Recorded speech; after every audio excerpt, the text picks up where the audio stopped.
Os portos de Los Angeles e Long Beach estão entre os mais movimentados do mundo. Milhares de embarcações cruzam essas águas escuras e profundas todos os anos. Mas algumas das histórias mais emocionantes sobre essa região estão sob a superfície. Não é uma farsa. É real. Em 1966, um objeto não identificado que teria emergido do canal Catalina foi filmado se deslocando a 270 km por hora sobre a ilha. Foi o primeiro de diversos relatos sobre objetos náuticos que exibiam muitas das mesmas características dos chamados OVNIs, mas estes haviam sido vistos entrando e saindo da água. Uma luz branca e forte, movendo-se rapidamente para a água. Foram chamados de OSNIs, objetos submersos não identificados. Há algo realmente extraordinário nestas águas. Agora, novas testemunhas se apresentaram. A gente foi atingido por um raio de luz. Apoiadas por documentos, relatórios policiais, testes e análises científicas. Achamos o culpado, com certeza. A equipe da revista UFO, o editor Bill Burns, o investigador Pat Uskart, o cientista Jeff Tomlinson e o especialista Ted Eckworth desvendarão o caso dos OSNIs da Ilha Catalina. Eles usam este lugar como o esconderijo de um caçador. E somos as presas? Esses casos seriam apenas resultado de excesso de imaginação ou seriam algo mais? Vi uma série de luzes diferentes de todas que eu já tinha visto antes. A equipe tentará se aproximar da verdade. Eu estou vendo a cauda de um avião bem ali. Pela primeira vez na televisão, o caso número 66307, objetos submersos não identificados.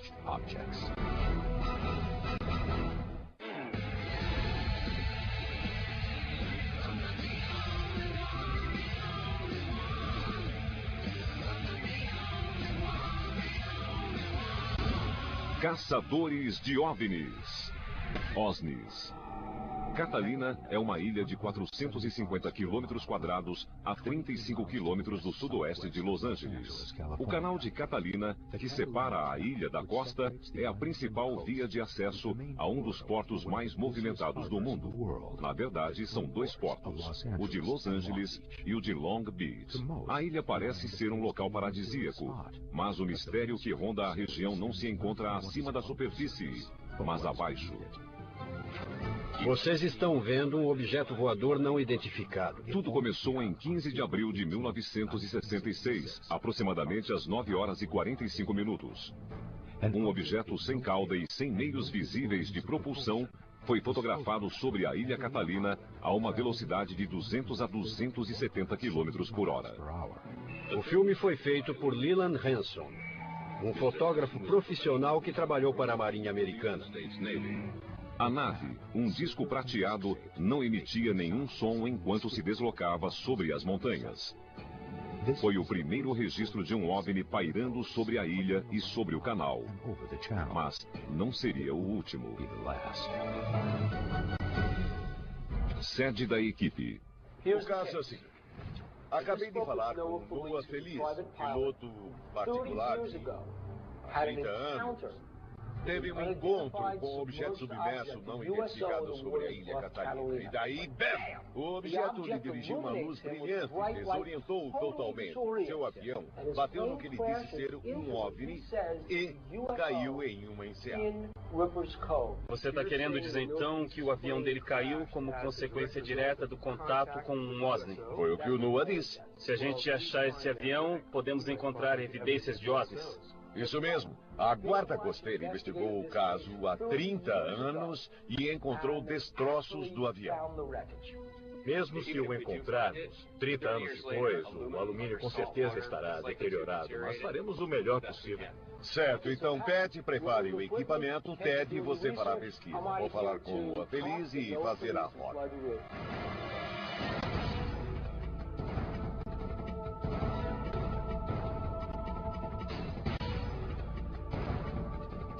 Enquanto o Bill conversa com o Noah, eu vou falar com o Paul Ellion e o David Rousseau sobre o que viram. Seus relatos são semelhantes e correspondem ao famoso disco de 1966 que foi filmado. Então temos várias evidências fortes em torno da Ilha Catalina e do canal. No final da tarde de 29 de dezembro de 1968, o advogado Paul Allione, morador de Palos Verdes, Califórnia, avistou estranhas luzes sobre o canal de Santa Catalina. Segundo Allione, as luzes voavam alinhadas e então pararam inesperadamente sobre a superfície da água.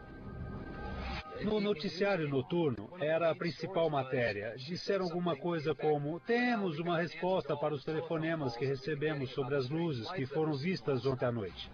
Para esses relatos chegarem a ser notícia, não eram apenas alguns malucos ligando, eram no mínimo dezenas de pessoas, talvez centenas, que ficaram tão alarmadas e perturbadas que alguém achou que elas precisavam de alguma explicação. Porém, essa explicação foi pouco convincente. Eles disseram que eram universitários brincando com um balão meteorológico. E o que achou disso? Em um grande número de casos, a explicação que ofereceram é que era um balão meteorológico. Incluindo o caso Roswell. Agora, quando olho para trás e penso em todas essas explicações, fica ainda mais claro para mim que aquilo que eu vi realmente era uma anomalia e... Porque as explicações eram absurdas. Sim, eram absurdas, como todas as outras que são oferecidas. O relato de Allione, bem como o filme de 1966, deu início a uma série de relatos sobre OVNIs na área.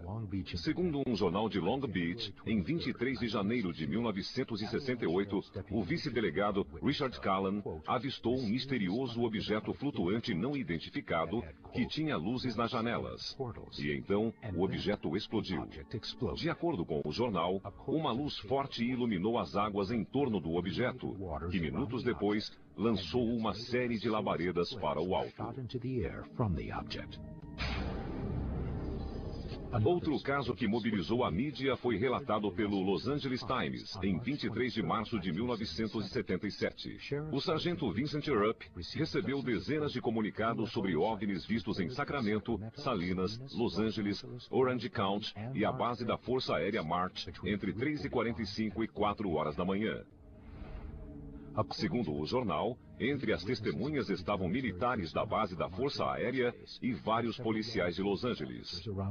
Uma testemunha, Mark Rogan, que trabalhava no aeroporto de Los Angeles, disse: essas luzes alongadas vieram em alta velocidade da direção da ilha Santa Catalina às 3h30 da manhã. Na minha opinião, elas não eram normais.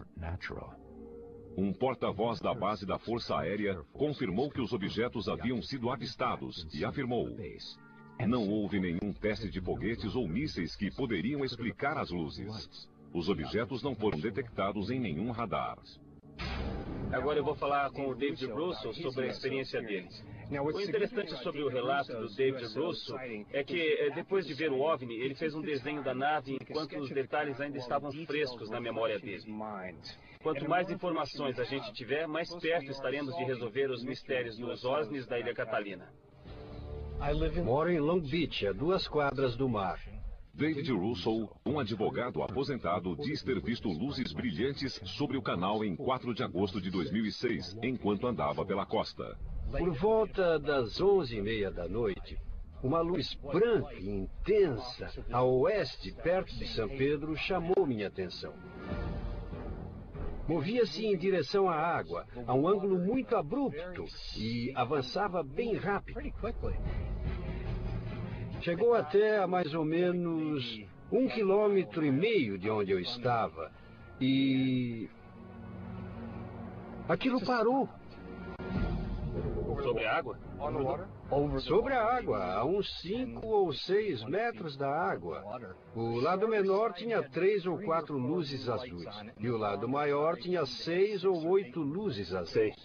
Girou durante 30 ou 45 segundos. E então as luzes azuis se apagaram e ele de repente sumiu em direção à Ilha Catalina em menos de 1 segundo. Eu preferia não ter visto isso. Você acha que a sua vida seria mais fácil? Agora, alguma parte da minha mente está sempre pensando e perguntando, mas na verdade, o que foi que eu vi? Um dia eu saberei. As águas escuras e misteriosas ao redor da ilha Catalina é uma das áreas mais ativas em termos de aparições de OSNIs, objetos submersos não identificados. Em 26 de janeiro de 1980, o encontro de um piloto com um OSNI sobre o canal de Santa Catalina resultou em uma morte e se tornou um dos principais eventos relacionados a essas naves. Noah Felice, um piloto com 14 anos de experiência, e seu primo Mark decolaram da ilha Catalina em direção a Las Vegas no Piper Cherokee de Noah. Pouco depois, ele avistou um objeto na água. Enquanto dava uma volta para ver melhor, o objeto não identificado subitamente desferiu um jato de luz que descontrolou o avião de Noah. Momentos depois, o avião caiu de uma altura de 300 metros nas águas profundas do canal. Noah foi salvo, mas seu primo Mark não escapou. É um caso importante por 3 motivos. Primeiro, é atual, não ocorreu há 60 anos e todas as testemunhas já morreram. Segundo, Noah é piloto, um observador treinado, sabe o que viu, não é dado a fantasias. Terceiro, sua credibilidade foi atestada em tribunais porque ele é investigador particular. Em vários casos, ele participou como testemunha. Ele é muito confiável.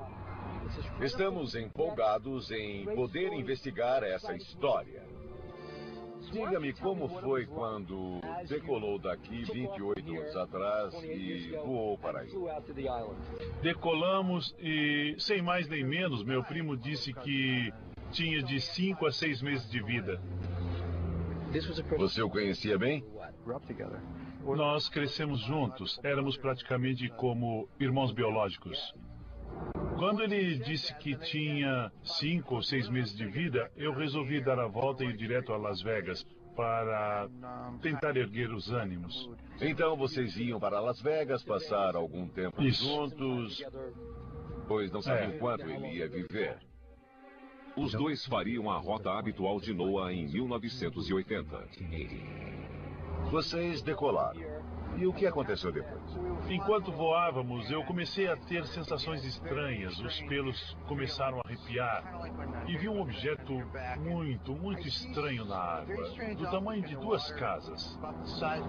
Eu não distingui seu formato por causa da água. A partir daqui, o relato de Felice torna-se dramático. Ele disse que ao se aproximar para ver melhor, viu vultos. No topo do objeto havia uma porta. Não era uma pessoa, mas era alguma coisa. Eu não sabia o que pensar, por isso eu decidi dar a volta e me aproximar para ver melhor. E o que aconteceu? Fomos atingidos por um jato de luz. Depois de fazer a volta, Felice foi ofuscado por uma luz extremamente brilhante, emitida pelo objeto. A luz acompanhou o avião durante 34 segundos. Ao mesmo tempo, passou a controlar os instrumentos do avião. Estava viva. Era como uma luz líquida. Foi quando os sons cessaram. Eu não sentia mais a vibração do motor e fomos atingidos por um segundo jato de luz. Segundo Felice, o segundo jato de luz controlou ainda mais o avião, até levá-lo a seu trágico destino. A parte interior do avião brilhava. Eu sabia que estávamos nos movendo porque a luz se tornava mais intensa. Parecia que havíamos passado por um portal, não físico, mas um portal ou um portão ou estrutura da própria luz. E foi então que nós batemos na água. Noah, bem como o corpo de Mark, foram resgatados pela guarda costeira 20 minutos depois. Com o impacto, Noah teria sido atirado para fora da cabine. Seu cinto de segurança teria se rompido e o para-brisa teria se quebrado. Mas ele não sofreu nenhum trauma, exceto uma leve concussão e uma fratura na perna. Noah está convencido de que foi salvo pelo OSNI e que quando o avião for encontrado pela equipe, ambos os cintos estarão fechados e o para-brisa intacto. Foi inacreditável. Eu estava congelando, havia sangue por toda parte. Foi horrível, muito assustador. Eu fiquei morto durante 15 ou 20 minutos até alguém vir me salvar. Morto durante 15 ou 20 minutos? Então isso é uma impossibilidade médica.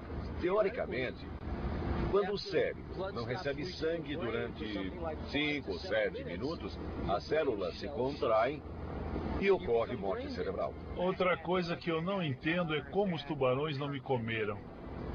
Nós iremos até o fundo do mar. E se o avião continuar lá, vamos trazê-lo para cima. Faremos o que puder. Acabamos de percorrer a rota para ver onde o Osni derrubou o avião. Agora cabe a Pat encontrar os destroços. Noah disse que não se lembra de ter saído da cabine. Mas não sofreu cortes. Como ele saiu se não foi pelo para-brisa?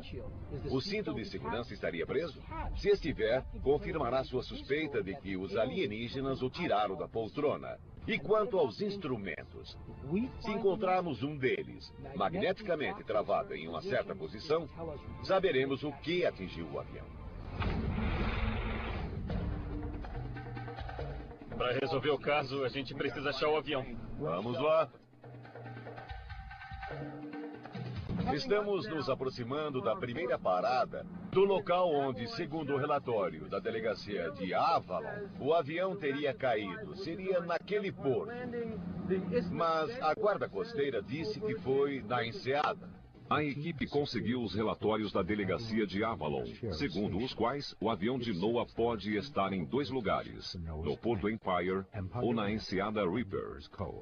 Os 2 locais ficam a aproximadamente 13 quilômetros de Avalon, no lado da ilha que fica em frente a Los Angeles. A equipe se dirige para o primeiro local, o porto, cuja profundidade é de 18 metros. Falta muito? 12 metros. 12 metros? É.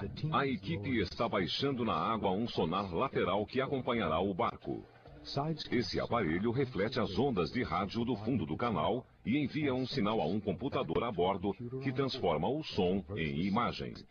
Os operadores de sonar da Aqua Survey uniram-se à equipe. Como seria o alvo? O que devo procurar na tela? Alta reflectividade, metais. Então, tudo que for preto, que pareça unido, que não seja curvo e não pareça corroído. Sim, dizem que é como pornografia. Não dá para descrever, Mas sabemos quando vemos. A equipe chega ao Porto Empire. Já estamos na área, no nosso alvo? estamos sobre ela. A equipe da Aqua Survey começa a examinar a área ao longo de linhas paralelas. Cada uma leva cerca de 30 minutos para ser percorrida. Segundo o relatório da delegacia, o avião deve estar sobre uma dessas linhas. O que é isso? Gary, estamos perto do local? Estamos perto, podem começar a procurar. Acabamos de passar por alguns escombros. Mas esses escombros são apenas algas. O que apareceu no sonar é uma espécie de alga de crescimento rápido, comum na costa do Pacífico. A densidade das algas provocou um resultado falso. Será que é um avião? Eu acho que não. Pat? Não parecia um avião mesmo. Negativo. A equipe confirmou que o avião não está neste local e se dirige para a segunda possível localização, a enseada Reaper, 7 quilômetros a leste. Eu acho que é importante seguir a rota a 7 quilômetros a leste do Istmo. E tenho certeza de que nós conseguiremos encontrar o avião no percurso. Eu quero aquele avião.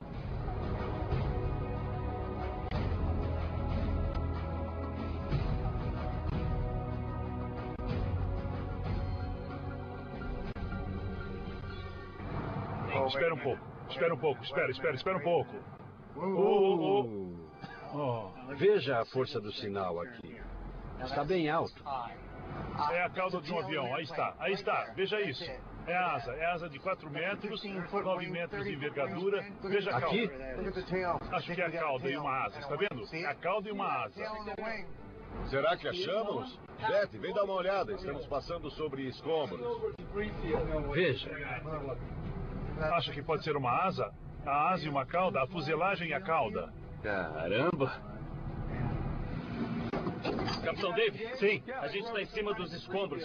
Tá na hora dos mergulhadores descerem. Está bem, vamos lá. Tá legal. Jake, a 21 metros de profundidade sobre o barco. Vá para o norte, mas não desça mais de 30 metros. Jake, se encontrar o avião, primeiro quero que veja se o para-brisa está intacto. Se a cabine estiver intacta, olhe dentro dela. Quero também que verifique se os cintos de segurança ainda estão presos. NOAA afirma que foi retirado do avião por uma entidade desconhecida, possivelmente a mesma que derrubou o avião. NOAA foi resgatado fora do avião. Só podia ter saído pelo para-brisa. Se o cinto de segurança e o para-brisa estiverem intactos, a versão de NOAA será confirmada. Qual é o número da cauda? 81 Mike. 81 Mike. Boa sorte. Encontre-o para nós.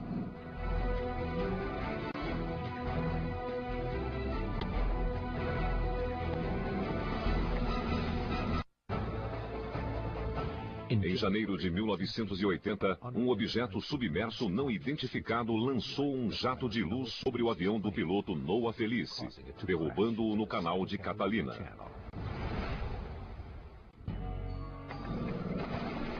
A equipe agora busca o avião sob a água. Se o encontrarem e o para-brisa estiver intacto, terão evidências de contato com o OSNI.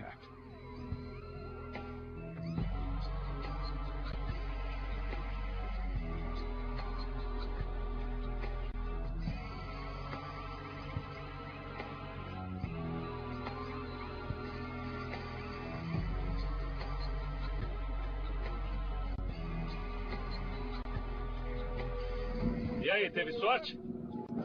Não é o avião. É um barco pequeno. Quê? Um barco pequeno.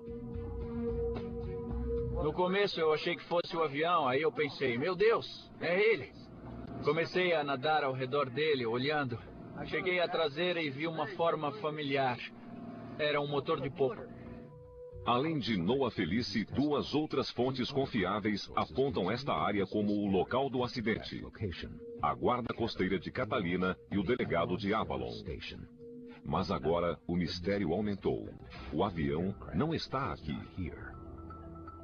Jake mergulhou, procurou bastante, encontrou vários alvos, mas não achou o avião de Noah Felice. Onde está? Vamos mandar Jeff e Ted ao laboratório para analisar as correntes, as inclinações, as marés, os ventos. Vão descobrir o que pode ter acontecido ao avião de Noah. É um mistério, mas no laboratório descobriremos o que aconteceu ao avião de Noah Felice. Desde 1980, o avião pode ter saído de sua posição original. Oi, John. Jeff? Oi.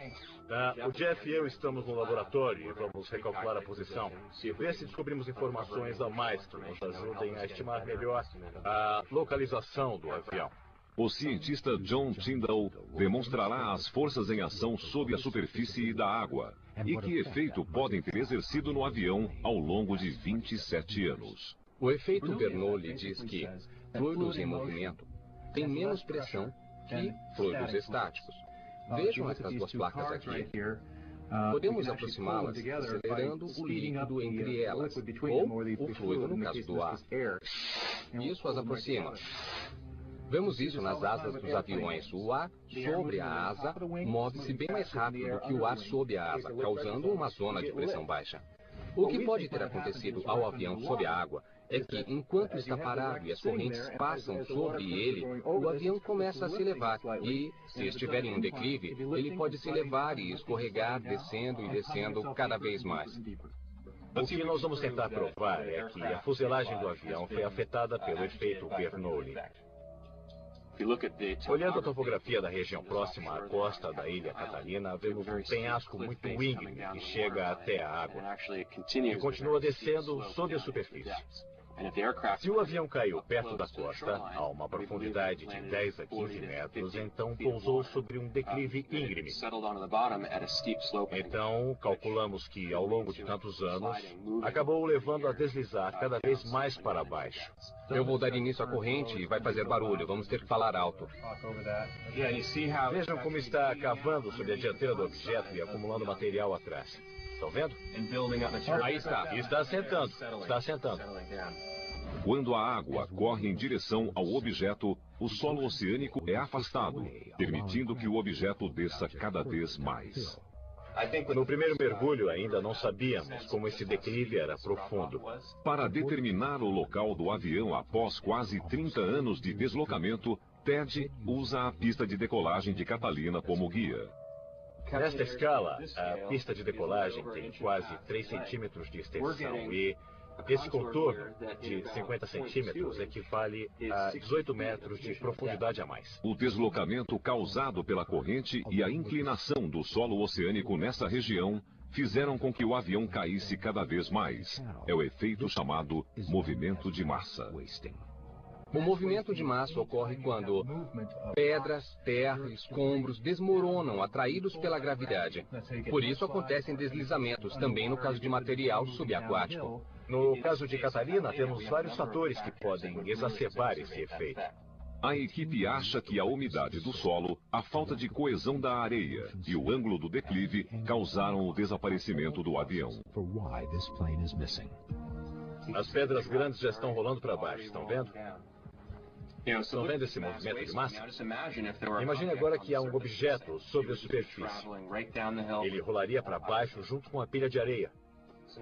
Agora, a fuselagem do avião está sobre a superfície e agora estamos empurrando a água contra ele para ver se ele vai continuar descendo.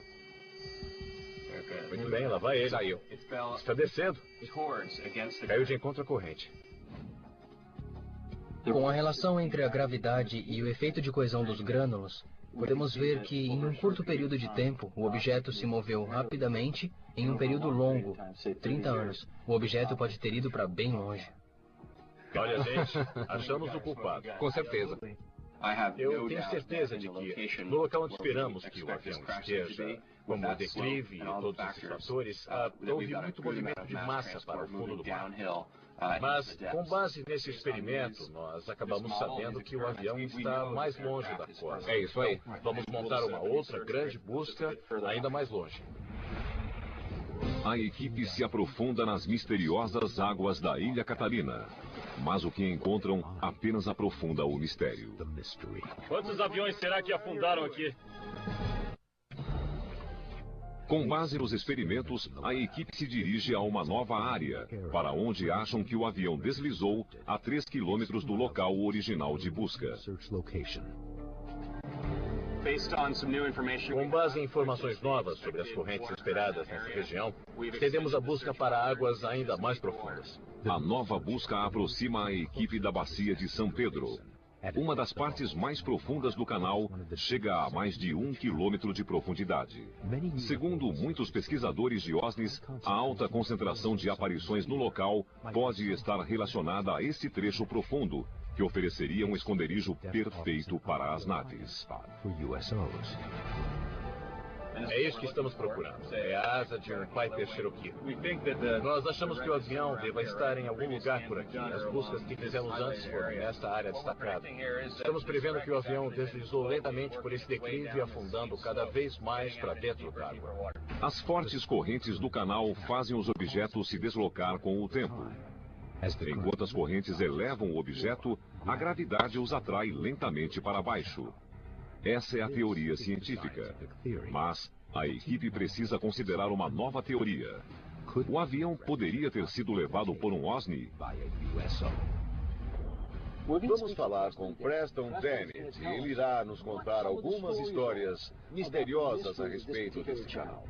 Escreveu muitos livros sobre OVNIs e OSNIs no sul da Califórnia e vai nos ajudar a decifrar os enigmas deste canal e descobrir o que seriam os OSNIs da ilha de Catalina. Acho que é uma das áreas de maior prevalência de OSNIs no mundo. É extraordinário. A atividade começou em 1947, na aurora da era dos OVNIs. Eu recolhi entre 50 e 100 relatos desse tipo, apenas nesta área. O pesquisador e escritor Preston Dennett estudou numerosos relatos sobre o canal de Santa Catalina e tem uma teoria sobre a concentração de OSNIs nesta área. Bom, eu cheguei à teoria de que há uma base submarina aqui. Eu sei que parece fantástico, mas como explicar o enorme número de relatos? Por que escolheram justamente este lugar? Estão aqui por nossa causa. Esta área se destaca por estar próxima de um grande centro populacional, Los Angeles. Minha teoria é que os OSNIs usam este lugar como um esconderijo de caçador. Podem esconder as naves, fazer tudo o que precisam fazer e ter acesso a um grande centro populacional. Além disso, esta área é repleta de cavernas e túneis subterrâneos, que vão da base aérea Edwards a Vandenberg e até a Ilha Catalina. Há bastante atividade militar por aqui. Um dos casos ocorreu em 1967. Um homem foi abduzido bem aqui no porto de Avalon. E, sob hipnose, lembrou que foi levado a um local com muros de pedra. Tinha a impressão que era subterrâneo, precisava ser próximo. E onde mais podia ser, senão na Bahia?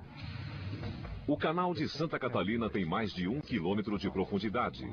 E se houver cavernas e túneis sob a superfície, a tecnologia convencional não conseguirá confirmar sua existência.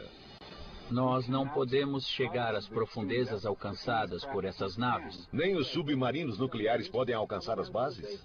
Não com a facilidade das naves. São capazes de emergir da água e voar direto para cima. Não temos nada parecido. Qual tecnologia eles possuem para conseguir fazer isso? Seja qual for, está muito além de tudo que possuímos. É assustador o que você disse sobre este lugar ser um esconderijo de caçador. Porque, pelo que disse nesse caso, há um caçador. E os únicos outros seres aqui somos nós. E somos a presa. Eu sei, é um pouco perturbador. Eu acho que as testemunhas se conscientizaram de que não estamos sozinhos. E que já não estávamos há muito, muito tempo. Eu estou meio verde, porque a travessia do canal foi um pouco acidentada. Nós passamos 1 hora balançando sobre ondas de 2 metros e isso não pegou bem com os ovos mexidos que eu comi de manhã. Vamos pôr esse peixe no mar, tá legal? O capitão Ray Arnst navega pelas águas do canal de Catalina há mais de 20 anos. Tá legal. Tudo pronto. Vamos registrar. A gente colocou na água o sonar lateral, ou peixe, como é chamado, e vamos percorrer a grade procurando o alvo. O sonar enviou um pequeno sinal. Queremos saber se mandaremos ou não a sonda para baixo para encontrar o alvo. Qual é a forma? Cilíndrica. Ah, cilíndrica. Como a fuselagem de um avião? Mas então a gente não veria asa. Por que só a fuselagem? Pode ter quebrado com o impacto, ou então não podemos ver as asas por causa da posição que ele está, por vários motivos. A equipe continua a examinar a enseada Reaper. Ted, venha ver isso. O que apareceu aí? Uma forma que parece a de um avião no sonar. Ah, é? É o que parece. Está bem nítido, parece um motor, asas, eu acho que, olha, pode ser um avião, sim. Mas então não é só um alvo, está parecendo mais com um avião. É um avião. Eu vou mergulhar com você dessa vez, vamos juntos agora, tá? Eu estou animado porque o nosso alvo realmente parece um avião. E há uma grande chance de que seja o nosso avião. Se o NOAA foi tirado da cabine por extraterrestres, o para-brisa não estará quebrado e os cintos estarão intactos. Então eu espero encontrar para-brisas e cintos de segurança intactos para confirmar que o NOAA teve mesmo contato com extraterrestres. Betsy e Ted procuram em uma área a 33 graus, 27 minutos ao norte e 118 graus, 25 minutos a oeste. O avião está a cerca de 30 metros da superfície. É um avião pequeno e desbotado que corresponde à descrição de NOAA. Seria este o avião de NOAA? E se for, a equipe conseguirá confirmar que foi derrubado por um objeto não identificado?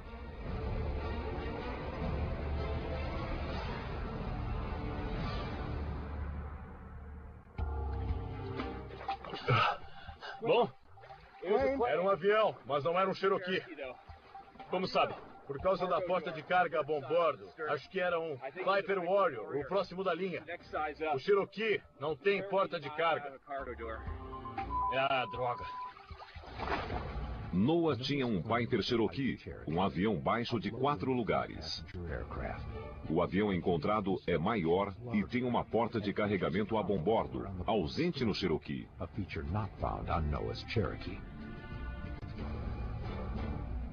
O avião parecia ter desaparecido. Porcaria. Quantos aviões será que afundaram aqui? Ele pode ter deslizado pelo declive. Confirmando sua teoria. O avião que estamos procurando caiu há 28 anos e pode ter deslizado ainda mais que esse. Deve estar mais fundo. A gente encontrou um avião, mas não é o de NOAA. Segundo os cálculos do TED, o avião se deslocou dentro desta área. Mas acontece que não está aqui. A questão é onde está o avião. Isso só aumenta o mistério dos OSNIs da Ilha Catalina. O que diz a nossa teoria? Primeiro, que o avião foi levado até a costa e depois foi destruído. Segundo, que o movimento das ondas, das correntes e do vento o agitaram e ele desceu para o fundo ainda mais. Vamos supor que exista uma base de OSNIs por aqui. Eles podem ter levado o avião ou feito alguma coisa para ocultar a presença. Então, mas nós não podemos confirmar e nem negar essa hipótese. O NOAA é uma testemunha bastante confiável. E eu sinto que alguma coisa realmente aconteceu aqui. Então, eu acho que não podemos descartar a possibilidade de algum tipo de intervenção extraterrestre com este avião. Qual a ligação entre os relatos sobre OSNIs no canal de Catalina e o avião de NOAA? Essa é a parte perigosa. As análises científicas chegam a resultados surpreendentes. Em 1980, o avião do piloto Noah Felice foi atingido por um jato de luz que dominou a aeronave e a derrubou. Agora, a equipe quer saber se pulsos eletromagnéticos podem desligar instrumentos. A especulação é de que o OSNI enviou um pulso eletromagnético sobre o avião. Desligou seus instrumentos e ficou sem energia e acabou caindo. A equipe está no laboratório para testar a hipótese. Esse experimento será um pouco perigoso, mas acho que vai nos ajudar a entender o caso de Noah Felice e dos OSNIs. Vamos ver se um forte pulso eletromagnético pode desativar o motor. Bom, conseguimos um eletroímã muito potente. Pode ligar, Jeff. Ele segura o ímã. Agora, pode desligar. Tá legal. Este ímã é diferente dos ímãs comuns que tem polo sul e polo norte e continuam assim o tempo todo. Este ímã é de corrente alternada e por isso oscila para frente e para trás o tempo todo. Portanto, podemos induzir a corrente. Podemos pegar o campo magnético e aproximá-lo da barra de aço, fazendo com que os elétrons fluam e acendam esta luz. Tá legal, Jeff? Pode ligar. Estão vendo a luz acendendo? Bom, isso mostra que podemos criar, controlar e dirigir um campo magnético, aplicá-lo a outro objeto sem tocá-lo, de longe e induzir uma corrente elétrica ainda. A corrente elétrica usada no motor do avião pode ter sido interrompida por uma intensa força eletromagnética. Se o relato for verdadeiro e o objeto emitiu um forte raio eletromagnético que engoliu o avião de NOAA, esse raio também pode ter desligado o motor. No gerador do motor, ou então no volante, há um ímã permanente. E à medida que o volante gira, ele passa por esta bobina e gera um impulso elétrico que atinge a vela de ignição e então liga o motor. Agora, o que vamos tentar fazer é induzir uma corrente que o motor não está esperando e desse jeito fazer com que ele desligue, como teria acontecido no incidente com o OSNI. Com esse experimento, nós queremos ver se conseguimos, para esse e outros propósitos, moldar um motor de avião, gerar um impulso eletromagnético e acabar neutralizando a função do motor. Essa é a parte perigosa. Cuidado, para trás. Nós temos um gerador eletromagnético, que é um eletroímã de alta potência. Agora vamos dirigir o campo magnético para o motor e vamos ver se ele será desligado. Pode ligar. Para trás.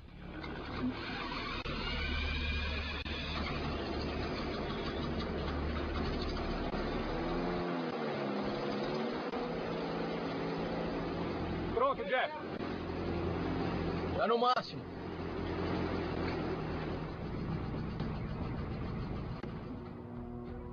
Legal, Jeff. Nossa. Puxa! Aí já deu, hein? Essa foi uma pequena demonstração do que pode ter acontecido em escala maior. Nós mostramos que, quando se aproximou, o ímã alimentou a bobina, cortou o fluxo de elétrons para a vela de ignição e acabou desligando o motor. Nos aviões, tudo é muito leve. Não há muito aço, nem muito ferro, que podem dispersar o campo magnético. Bom, se um campo magnético foi dirigido ao avião, não haveria coisa alguma que o impedisse de chegar ao gerador. Espera aí, então podem enviar através desse eletroímã energia demais para a vela de ignição e de repente causar uma falha? Se gerarmos um campo eletromagnético muito forte e o dirigirmos através do sistema, seria possível neutralizar o motor do avião a uma distância que eu creio de uns 300 metros. É um exemplo formidável. Pegamos um relato de uma de nossas testemunhas, fomos ao laboratório e demonstramos que poderia mesmo ter acontecido.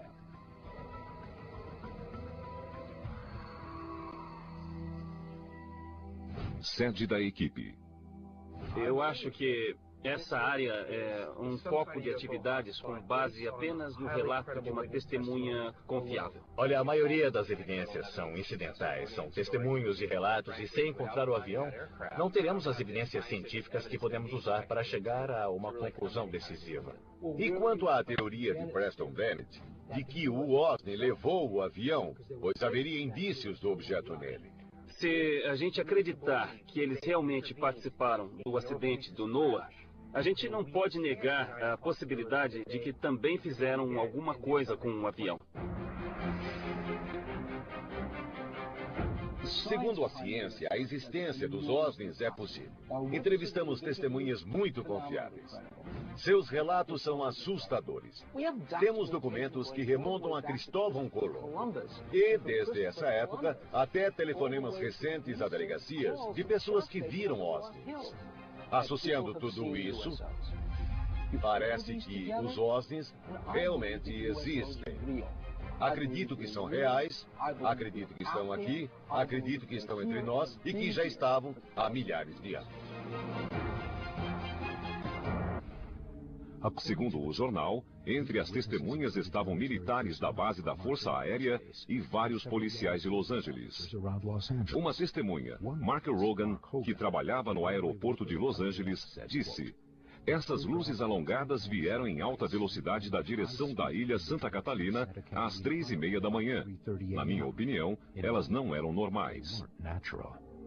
Um porta-voz da base da Força Aérea confirmou que os objetos haviam sido avistados e afirmou: "Não houve nenhum teste de foguetes ou mísseis que poderiam explicar as luzes. Os objetos não foram detectados em nenhum radar."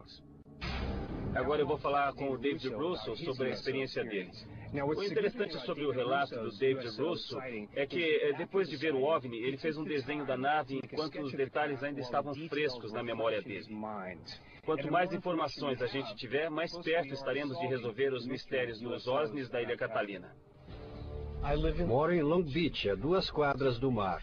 David Russo, um advogado aposentado, diz ter visto luzes brilhantes sobre o canal em 4 de agosto de 2006, enquanto andava pela costa. Por volta das 11:30 da noite, uma luz branca e intensa a oeste, perto de São Pedro, chamou minha atenção.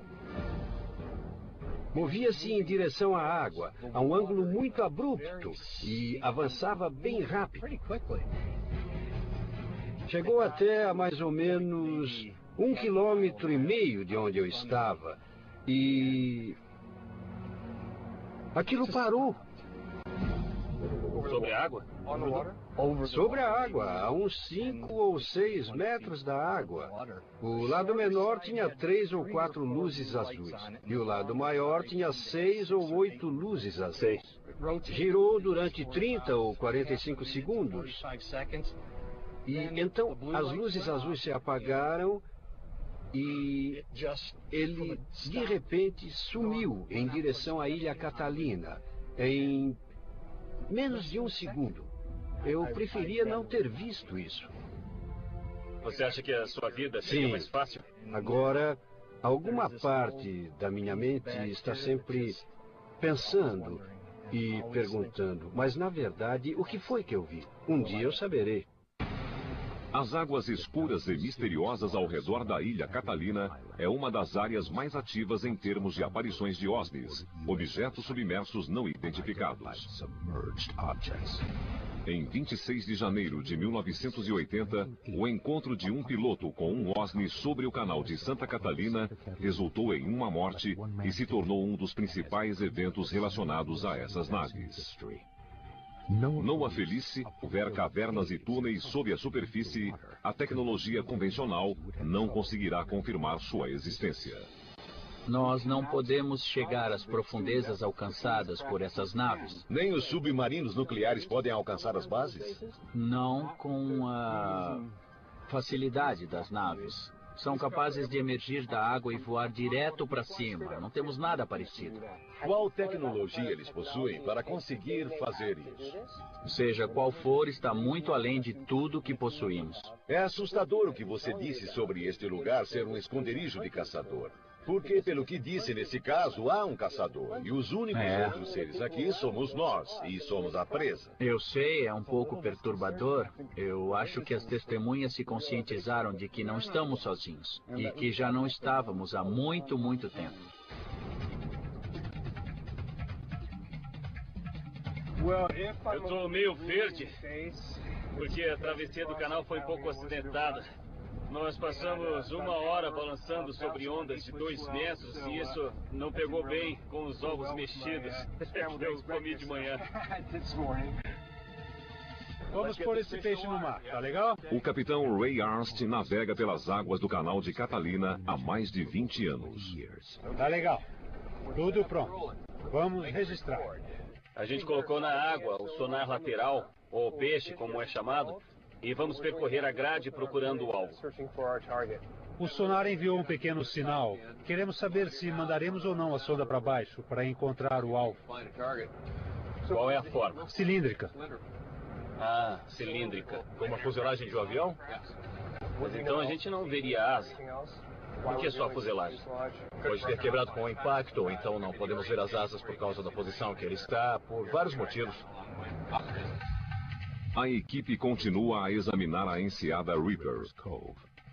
Ted, venha ver isso. O que apareceu aí? Uma forma que parece a de um avião no sonar. Ah, é? É o que parece. Está bem nítido, parece um motor, asas, eu acho que, olha, pode ser um avião, sim.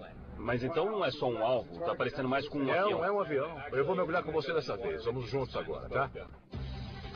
Eu estou animado porque o nosso alvo realmente parece um avião. E há uma grande chance de que seja o nosso avião. Se o NOAA foi tirado da cabine por extraterrestres, o para-brisa não estará quebrado e os cintos estarão intactos. Então eu espero encontrar para-brisas e cintos de segurança intactos para confirmar que o NOAA teve mesmo contato com extraterrestres. Betty e Ted procuram em uma área a 33 graus, 27 minutos ao norte e 118. Acelerando o líquido entre elas, ou o fluido no caso do ar. Isso as aproxima. Vemos isso nas asas dos aviões. O ar sobre a asa move-se bem mais rápido do que o ar sob a asa, causando uma zona de pressão baixa. O que pode ter acontecido ao avião sob a água é que, enquanto está parado e as correntes passam sobre ele, o avião começa a se elevar e, se estiver em um declive, ele pode se elevar e escorregar, descendo e descendo cada vez mais. O que nós vamos tentar provar é que a fuselagem do avião foi afetada pelo efeito Bernoulli. Olhando a topografia da região próxima à costa da Ilha Catalina, vemos um penhasco muito íngreme que chega até a água e continua descendo sob a superfície. Se o avião caiu perto da costa, a uma profundidade de 10 a 15 metros, então pousou sobre um declive íngreme. Então, calculamos que, ao longo de tantos anos, acabou o levando a deslizar cada vez mais para baixo. Eu vou dar início à corrente e vai fazer barulho. Vamos ter que falar alto. Vejam como está cavando sobre a dianteira do objeto e acumulando material atrás. Estão vendo? Aí está. Está assentando. Está assentando. Quando a água corre em direção ao objeto, o solo oceânico é afastado, permitindo que o objeto desça cada vez mais. No primeiro mergulho ainda não sabíamos como esse declive era profundo.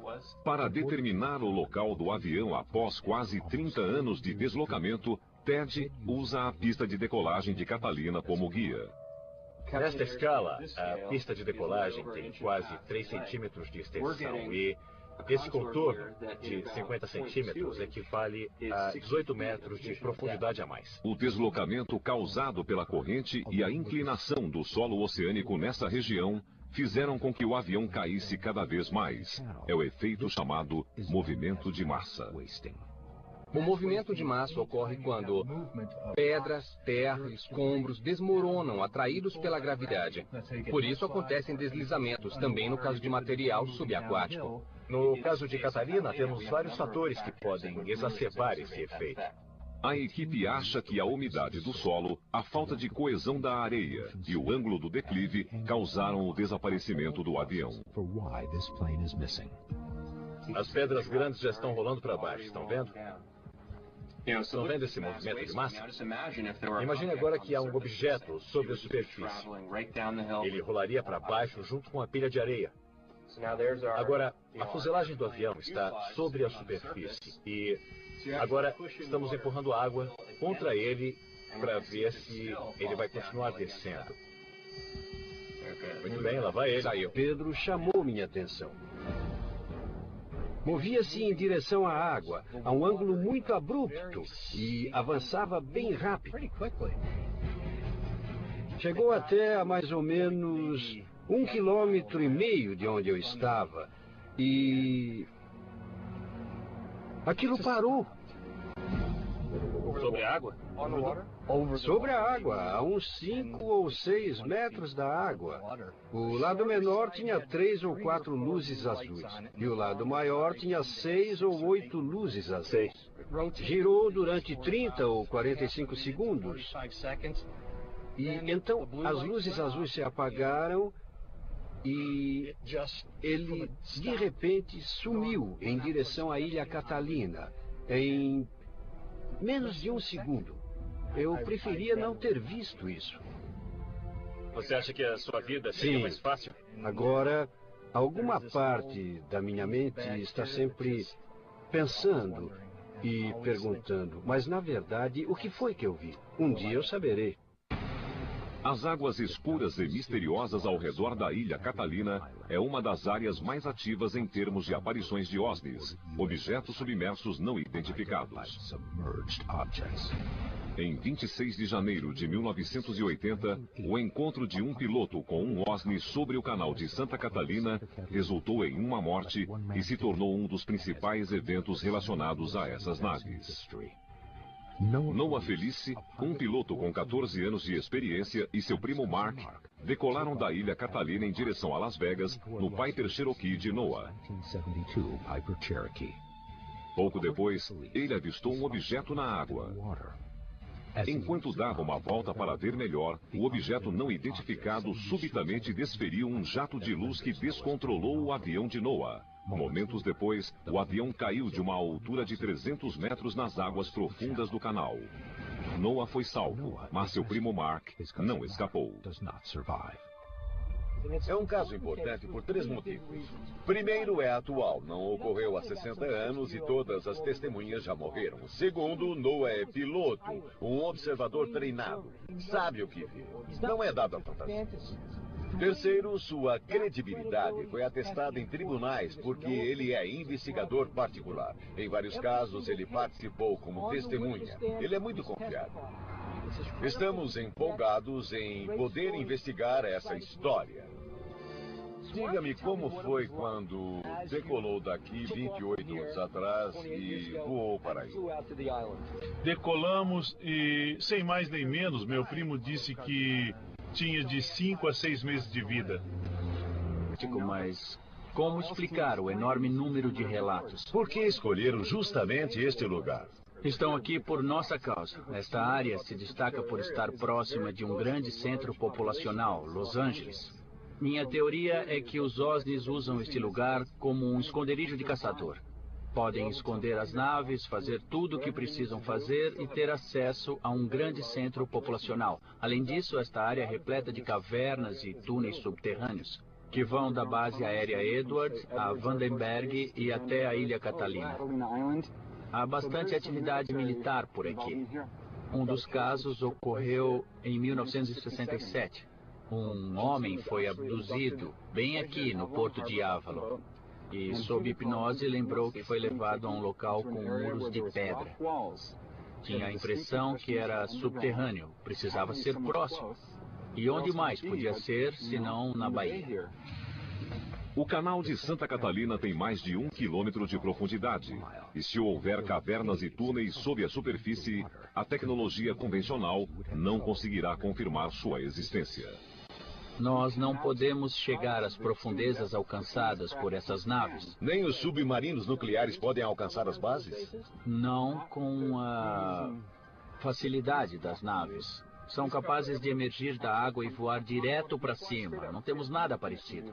Qual tecnologia eles possuem para conseguir fazer isso? Seja qual for, está muito além de tudo que possuímos. É assustador o que você disse sobre este lugar ser um esconderijo de caçador. Porque, pelo que disse nesse caso, há um caçador. E os únicos outros seres aqui somos nós. E somos a presa. Eu sei, é um pouco perturbador.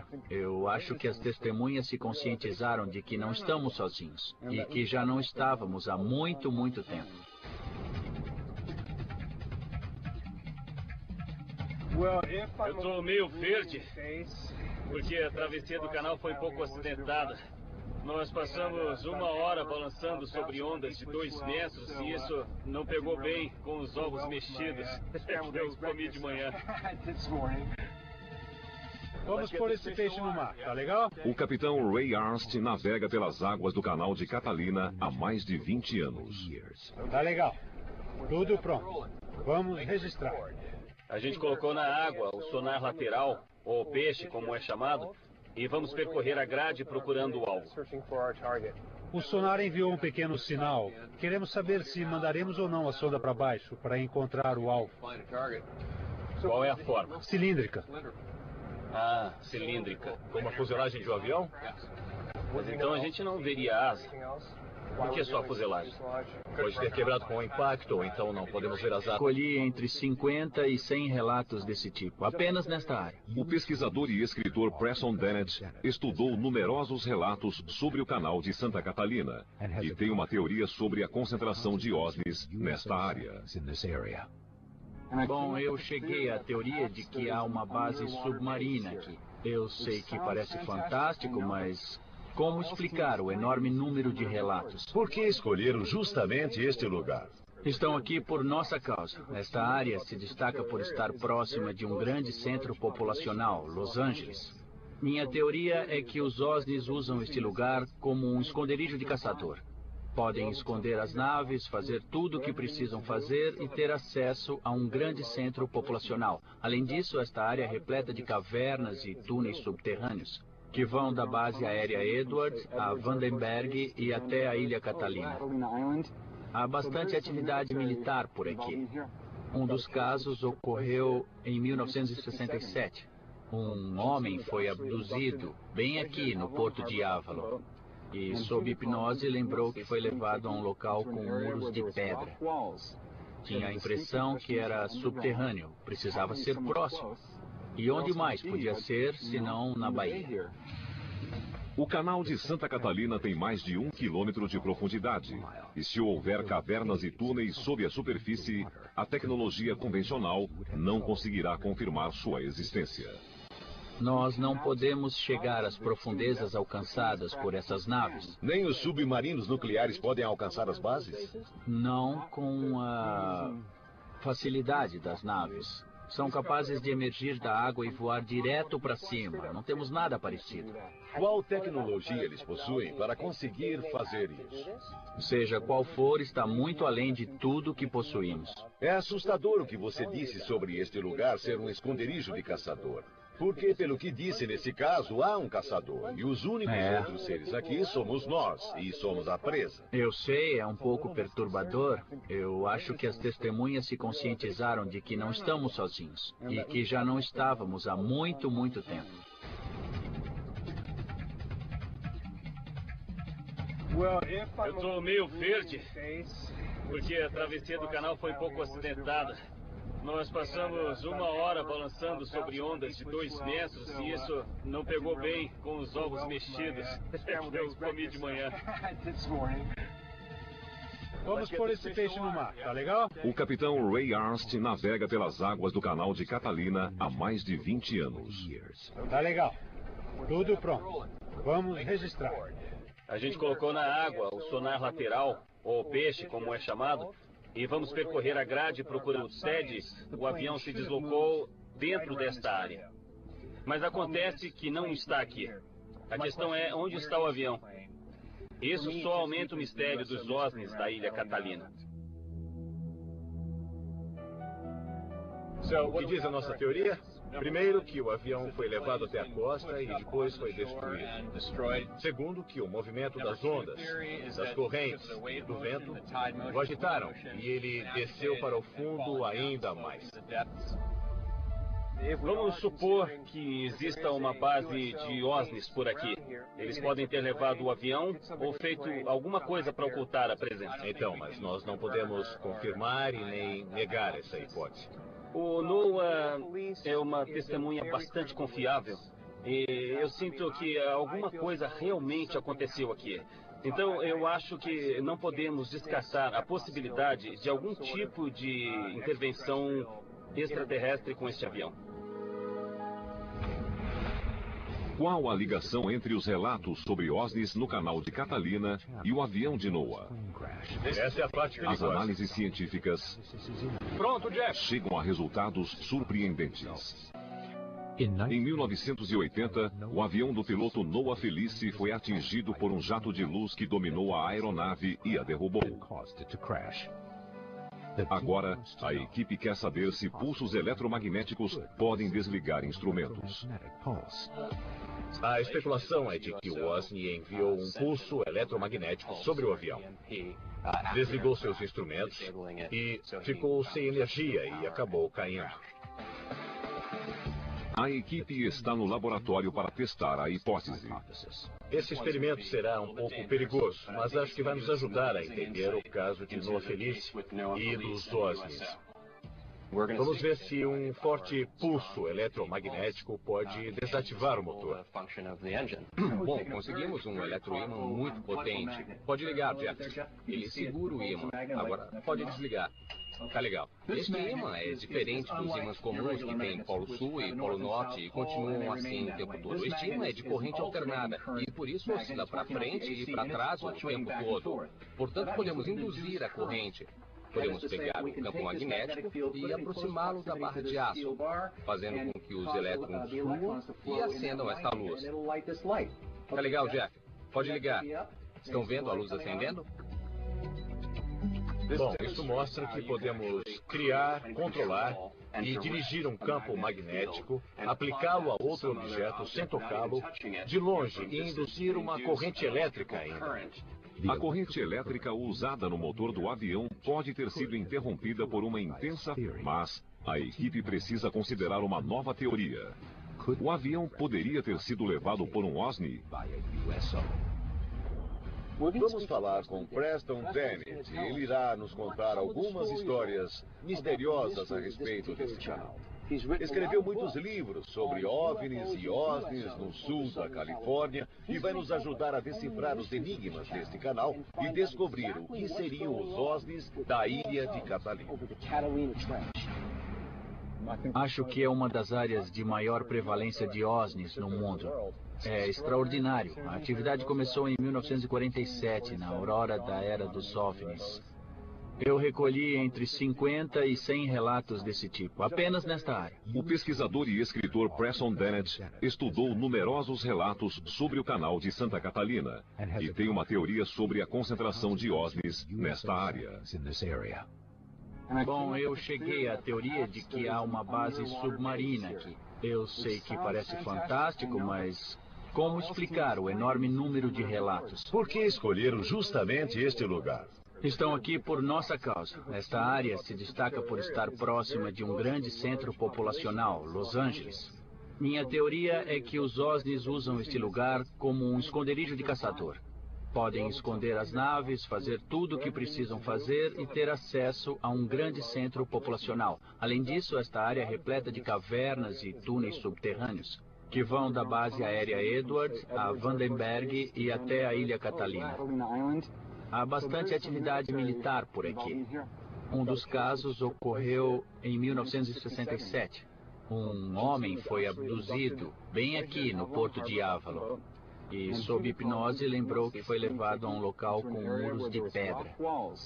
Tinha a impressão que era subterrâneo, precisava ser próximo. E onde mais podia ser, senão na Bahia? O canal de Santa Catalina tem mais de 1 quilômetro de profundidade. E se houver cavernas e túneis sob a superfície, a tecnologia convencional não conseguirá confirmar sua existência. Nós não podemos chegar às profundezas alcançadas por essas naves. Nem os submarinos nucleares podem alcançar as bases? Não com a facilidade das naves. São capazes de emergir da água e voar direto para cima. Não temos nada parecido. Qual tecnologia eles possuem para conseguir fazer isso? Seja qual for, está muito além de tudo que possuímos. É assustador o que você disse sobre este lugar ser um esconderijo de caçador. Porque, pelo que disse nesse caso, há um caçador. E os únicos outros seres aqui somos nós. E somos a presa. Eu sei, é um pouco perturbador.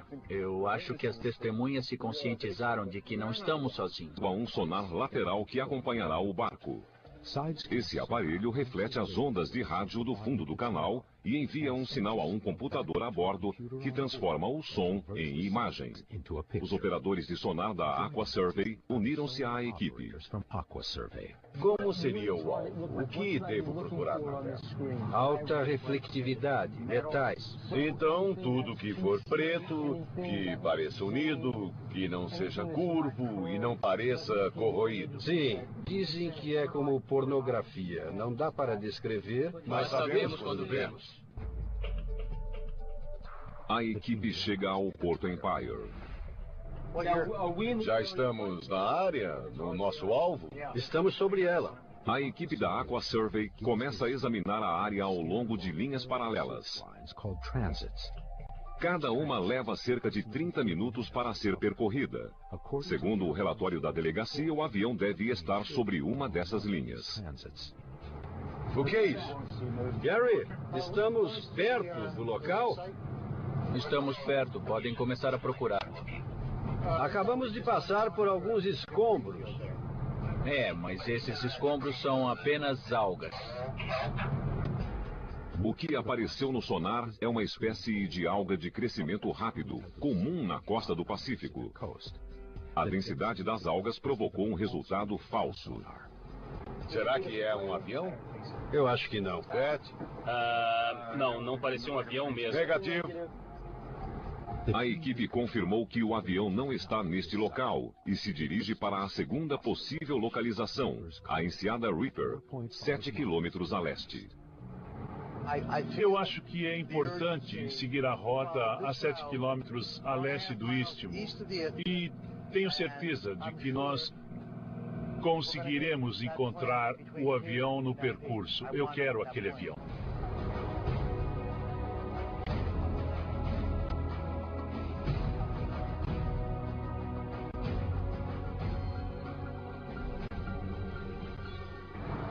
Espera um pouco. Espera um pouco. Espera um pouco.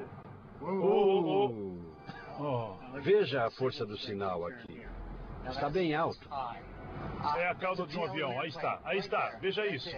É a asa de 4 metros, 9 metros de envergadura. Veja a cauda. Aqui? Acho que é a cauda e uma asa. Está vendo? É a cauda e uma asa. Será que achamos? Jeff, vem dar uma olhada. Estamos passando sobre escombros. Veja. Acha que pode ser uma asa?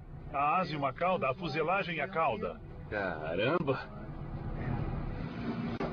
Capitão Dave? Sim. A gente está em cima dos escombros. Está na hora dos mergulhadores. 26 de janeiro de 1980, o encontro de um piloto com um OSNI sobre o canal de Santa Catalina resultou em uma morte e se tornou um dos principais eventos relacionados a essas naves. Noah Felice, um piloto com 14 anos de experiência, e seu primo Mark decolaram da ilha Catalina em direção a Las Vegas no Piper Cherokee de Noah. Pouco depois, ele avistou um objeto na água. Enquanto dava uma volta para ver melhor, o objeto não identificado subitamente desferiu um jato de luz que descontrolou o avião de Noah. Momentos depois, o avião caiu de uma altura de 300 metros nas águas profundas do canal. Noah foi salvo, mas seu primo Mark não escapou. É um caso importante por 3 motivos. Primeiro, é atual, não ocorreu há 60 anos e todas as testemunhas já morreram. Segundo, Noah é piloto, um observador treinado, sabe o que viu, não é dado a fantasias. Terceiro, sua credibilidade foi atestada em tribunais porque ele é investigador particular. Em vários casos, ele participou como testemunha. Ele é muito confiável. Estamos empolgados em poder investigar essa história. Diga-me como foi quando decolou daqui 28 anos atrás e voou para aí. Decolamos e, sem mais nem menos, meu primo disse que tinha de 5 a 6 meses de vida. Você o conhecia bem? Nós crescemos juntos, éramos praticamente como irmãos biológicos. Quando ele disse que tinha 5 ou 6 meses de vida, eu resolvi dar a volta e ir direto a Las Vegas para tentar erguer os ânimos. Então vocês iam para Las Vegas, passar algum tempo juntos, pois não sabiam quanto ele ia viver.